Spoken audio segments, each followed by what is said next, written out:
Hello everyone and welcome to another video. Now if you head on over to places like eBay and other auction sites, it isn't just computer and desktop PC hardware that you'll find cheap, but it's also old laptops, like the one I'm holding here, which I paid just £10 for. That's roughly the equivalent of $13 or €11, and today we're going to be seeing what this thing is like in terms of performance and usability.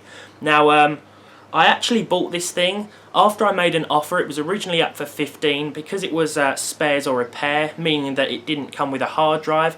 And after the seller was kind enough to even drop it off for me, I decided to switch a Windows 7 hard drive out from another laptop I had, albeit having to reinstall the operating system, and this thing fired up no problem. Now there are a few quirks, as you may imagine, with an almost 10-year-old laptop. There's bits of plastic hanging off everywhere. The keyboard is very well worn down. Same goes for the mouse pad.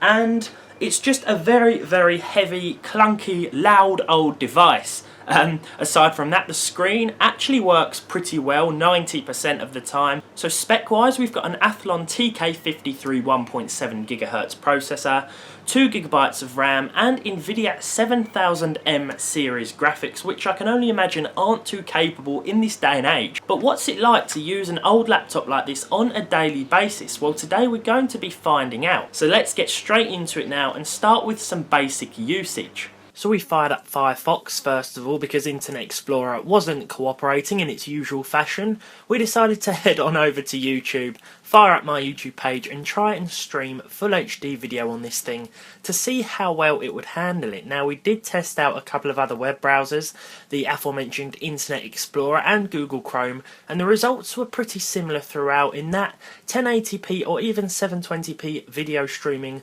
was very laggy, and in fact trying to change the option here in the first place to 720p proved to be a little bit of a pain, and when we full screen the video as well, it was even a bit more trouble for the system to handle, with numerous lags and stutter, but at sub HD resolutions 360p and 480p it did okay.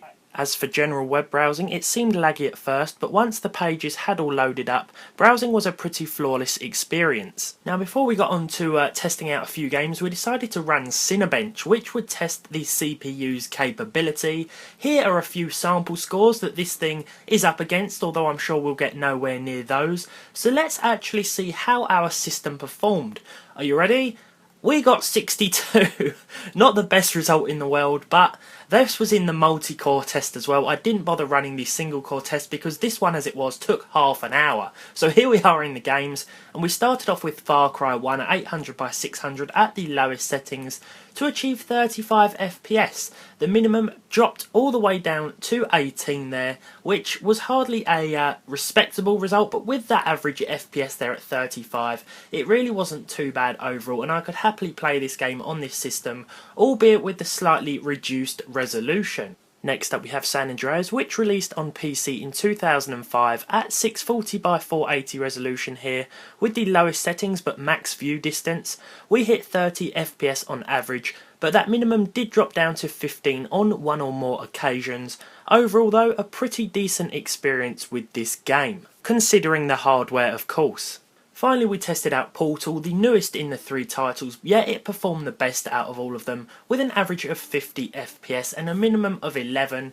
As you can see, that minimum was lower than the rest of the games as well, and our laptop really isn't cut out even for those older games. Now I'm not sure how much this retailed for when new, and I'm not sure if I got a particularly great deal on this. I'm going to have to say it was pretty good because £10, $13 isn't really that much to pay for a laptop that still functions basically and would be suitable for very simple everyday tasks. So guys, I hope you've enjoyed this video and a look at this very cheap budget laptop that I picked up. If you did, leave a like down below. If you didn't, leave a dislike. Subscribe to the channel if you haven't done so already, and hopefully I'll see you all in the next video.